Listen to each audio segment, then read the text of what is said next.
আসসালামু আলাইকুম। তরুণ প্রতিভা তৈরির কেন্দ্রতে পরিণত হয়েছে বর্তমান বিশ্বে ইকুয়েডর।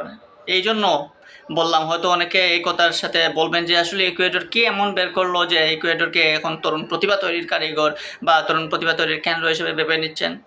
যদি সেটা আপনি দেখতে চান বা যদি সেটা বুঝতে চান, তাহলে ইকুয়েডরের যে বিশ্বকাপের স্কোয়াডটা সেটার দিকেই তাকান। সেখানেই আপনি দেখতে পারবেন যে কেন তরুণ প্রতিভা তৈরির কেন্দ্র বলা হলো এই ল্যাটিন আমেরিকার এই পরাশক্তিকে। যদিও বিশ্বকাপে এখন পর্যন্ত ৫ বার বিশ্বকাপ খেলার সুযোগ পেয়েছে ইকুয়েডর, এবং এই বিশ্বকাপে তাদের সাফল্য বলতে তেমন কিছুই নাই। 2006 বিশ্বকাপে তারা শেষ ষোলোতে উঠেছিল, এটাই তাদের বিশ্বকাপের শেষ সাফল্য। 22 বিশ্বকাপেও তারা খেলেছিল, গ্রুপ স্টেজ পার হতে পারে নাই। 18 বিশ্বকাপে খেলতেই পারে নাই। 14 বিশ্বকাপ খেলেছিল, সেখানেও গ্রুপ স্টেজ পার হতে পারে নাই। সব বিশাল একটা ধাক্কার মধ্যে দিয়ে গিয়েছিল এই ইকুয়েডরের ফুটবল। কোপা আমেরিকাতেও তাদের কোনো শিরোপা নাই, তারপরও তাদের উপর আশা হারাচ্ছেন না ফ্যানরা। বিশেষ করে লাতিন আমেরিকান ফুটবল যারা ফলো করেন তারা হয়তো বুঝতেই পারতেছেন যে এই মুহূর্তে ইকুয়েডরের বর্তমান শক্তিটা, বর্তমান পারফরম্যান্সটা সব কিছু মেলে দারুণ রয়েছে। বিশ্বকাপে তারা খেলবে ই গ্রুপে। তাদের প্রতিপক্ষ রয়েছে জার্মানি, তাদের প্রতিপক্ষ রয়েছে আফ্রিকার আরেক দেশ আইভরি কোস্ট, তাদের প্রতিপক্ষ রয়েছে নবাগত বিশ্বকাপ খেলতে আসা কুরাসাও।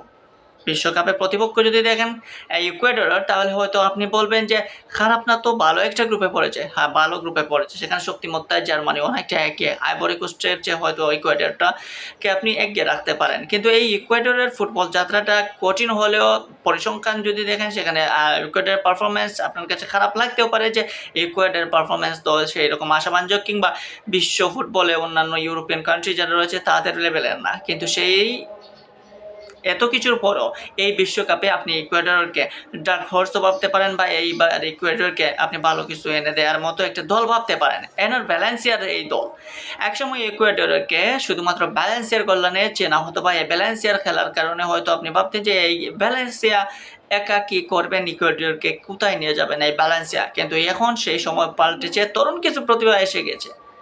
বিশেষ করে আপনি যদি দেখেন পিএসজি ডিফেন্ডার পাচো, পিএসজিকে চ্যাম্পিয়ন্স লিগের ট্রফি জয়ে কি ভূমিকা না রেখেছিলেন সেই পাচো, এই ইকুয়েডরের প্লেয়ার।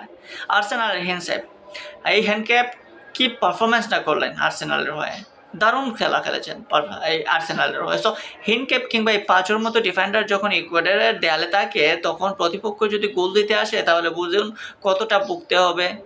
তাছাড়া মিডফিল্ডে ক্যাসিডিওর মতো মিডফিল্ডার রয়েছে চেলসিকে, যিনি রীতিমতো সার্ভিস দিয়ে যাচ্ছেন তার সেরাটা দিয়ে, এবং ক্যাসিডিও চেলসির অন্যতম সেরা একজন মিডফিল্ডার। সো এইরকম মিডফিল্ডে কিংবা এইরকম ডিফেন্স লাইনের যে এ সকল যখন প্রতিভা থাকে, এই সকল উদীয়মান প্রতিভা থাকে, তখন আপনাকে কিছুটা হলেও আশা দেখায় যে এবার ইকুয়েডর ভালো কিছু করবে, এবার ইকুয়েডর প্রত্যাশা মেটাতে পারে। যদিও স্ট্রিকিং পাতে তাদের সেই পুরনো ব্যালেন্সিয়ার উপরে ভরসা রাখতে হচ্ছে। এই ব্যালেন্সিয়া 18 বিশ্বকাপে না খেললেও 22 বিশ্বকাপে পারফরমেন্স করেছেন, 14 বিশ্বকাপে সেরা পারফরমেন্স করেছেন। এই ব্যালেন্সিয়ার পারফরমেন্স 14 বিশ্বকাপে যারা দেখেছেন তারা হয়তো বলতে পারবেন না, তারা হয়তো এই ব্যালেন্সের নাম মনে রাখতে পারে না।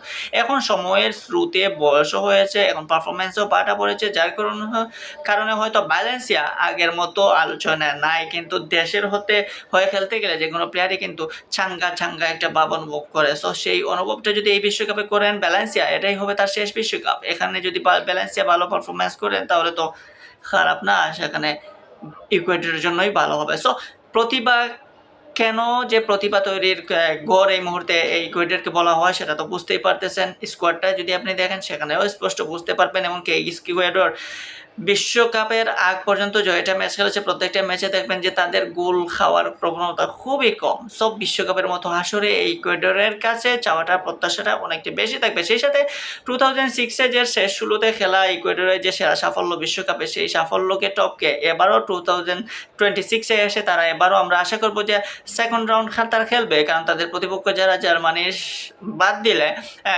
আইভরি কোস্টের সাথে তারা জয় করার মতো ক্যাপাসিটি তাদের মধ্যে রয়েছে। কুরাসাওর বিপক্ষেও তাদের পারফরমেন্স বা জয় এনে দেওয়ার মতো অবস্থায় রয়েছে। সো কেন ইকুয়েডরকে আপনি দূরে রাখবেন? লাতিন আমেরিকার এই পরাশক্তি হয়তো আস্তে আস্তে তাদের শক্তিমত্তা ফিরে পাচ্ছে। হয়তো আগের ইকুয়েডরের চেয়ে এই ইকুয়েডরটা অনেক ব্যালেন্সড, এবং এই ইকুয়েডরের মধ্যে পারফর্মার রয়েছে, এবং এই ইকুয়েডর এবারের বিশ্বকাপে ম্যাজিক্যাল কোনো কিছু দেখাতেও পারে।